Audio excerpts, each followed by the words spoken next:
Okie dokie. So I've had to join a few more wires. So what I did basically is with all those other wires that I didn't know where they went, I just continuity checked them with wires that were the same color in the harness, and eventually found out what pretty much all of them are. So half of them were from the inhibitor switch on the gearbox. Quite a lot of them I won't need because one of the plugs on the inhibitor switch is for starting, so the neutral or park safety switch. But all that does is it's all self-contained within the actual dash or the body harness of the car. So all it does is just stops power going to the trigger wire of the starter relay until you're in park or neutral. So it doesn't tell the ECU anything, it just simply won't allow the car to crank. Now, because I'm using the S13 setup, I'm not connecting any of that, so basically I just got to make sure that the car is in park before I start it. So because it's me driving it, I'm not really worried about that, and it's not going to be a street car anyway, so it's not an issue. But out of that, I got the reverse wire, which is this sort of light green color one, and these are the other wires. So we've got the starter, actually helps with the feed to the starter relay if it was. That's the neutral safety switch, and the other ones just other stuff. So another one, as you saw in the little snippet before, it just does crank. Now to do that, I actually started up before and it wouldn't fire, and I tested the injectors and the coil packs and I was getting nothing. So I thought about it some more and I thought, well, I haven't actually given them any power. How are they getting their power? So I continually checked them, and these two wires here, so we've got a green one and a red one. One's left bank and one's right bank. So the engine's split up into banks. So the left bank, the coils and the injectors are on the same power feed wire, and then on the right bank another. So they're the two power feed wires for the left and right banks there. And I've just ran it to a 30 amp wire and ran that through an inline fuse straight to the battery, so constant battery feed. So that's those ones sorted. So the rest of them I don't need to connect. We're all good in that regard. Now ECU. I ended up having to get another ECU because it would crank, as you saw in the video before. It'd crank and then just turn straight off.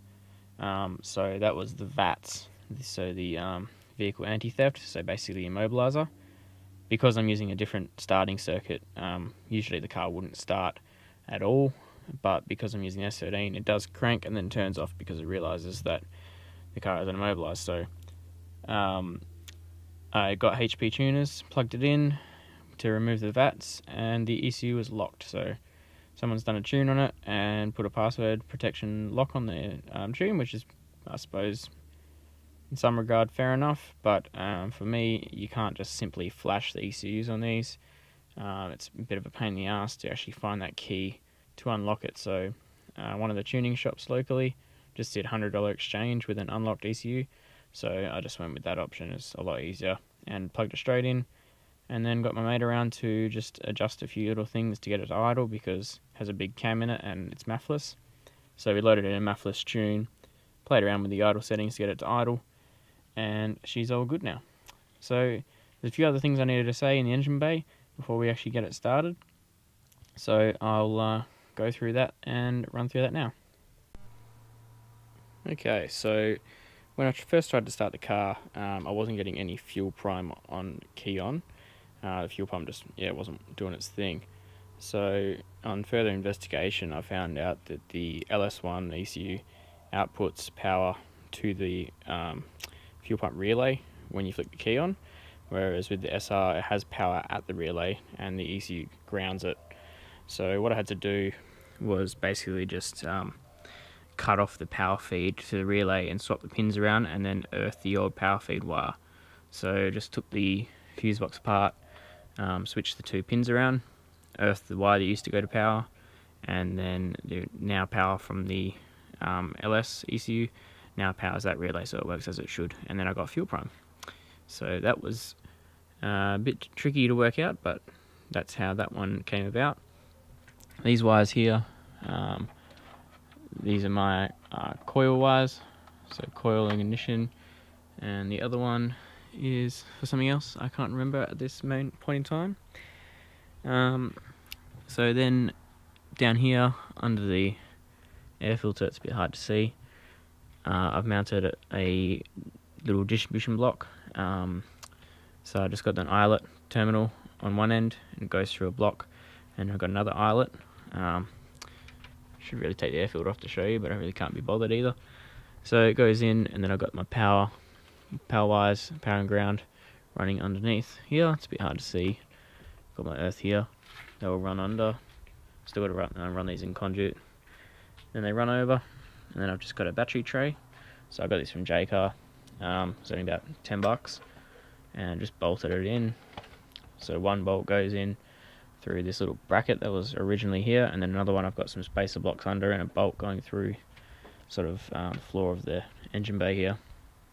And then I've got a battery isolator as well on the positive, and I've got a positive and negative feeds. So all looks relatively standard, kind of like it's meant to be there, which is how I wanted it. So yeah, and then I've got the fuel pump trigger. So this is the ground wire for the fuel,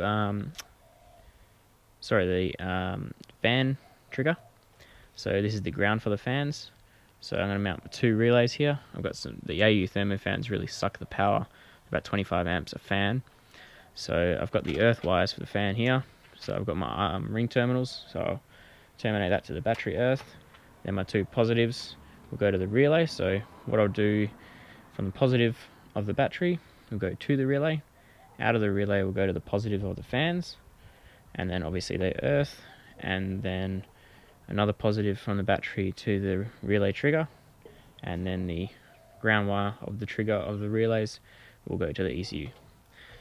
You can adjust when they turn on and turn off in the ECU as well with HP tuners, so I might be doing that as well. So I've mounted the B&M ratchet shifter in the center console here. So what I did is just made a blanking plate and blanked off the original hole. Put some silicone under there as well, so it's not going to come loose and rattle around in the place and all that. And then I've just mounted this, so it's just secured down to the floor. The cable, because the gearbox sits so close to the tunnel, I couldn't actually mount the cable through the tunnel like it's supposed to be. The only way I had to do that is to mount it further backwards, and I didn't really want it to sort of have, I didn't want to have no center console sort of thing, so I wanted to sort of mount where a manual shifter usually would be.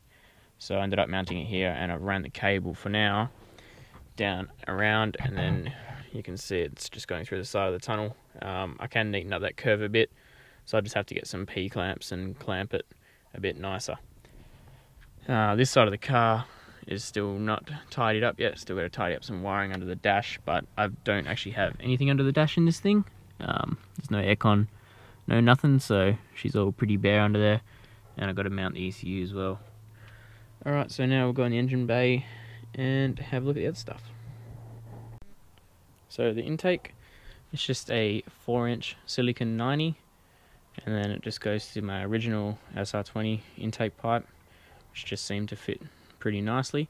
I did have to hack out a lot of the thermofan shroud area to get them to clear. It's pretty tight. I had to sit it as low as possible, but I did get a 4-inch in there, which I'm rapt about. You can see it sits really close to that fan, that belt pulley, the tensioner pulley, but it doesn't hit. The guy that's going to do my fabrication, I'm just going to get him to make a little bracket to brace this here so it can't move backwards. So the cable tie is temporary, so don't flame me on it. So yeah, and then I've got a air intake temperature sensor, because you need that in the intake there. It's just in the silicon, so it's all isolated, insulated, and that's how they go in the car really. They just go into a hose that's push fit, grommet style. The rest of these, which is your MAF sensor, and I'm not quite sure about this one, possibly fans. We won't be needing those, so probably could chop them off, but I'll just leave them there just in case. You never know, things change. So other than that, the engine bay is more or less done. There's obviously a bit of tidying up of wiring, and I need to make a clamp for the fuel filter, but she's all pretty much complete and looks pretty sweet, I reckon.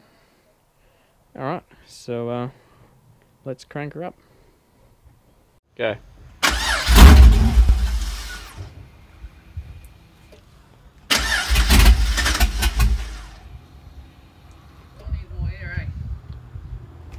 Titch more. Let me throttle it? Yeah, if you like. Yeah.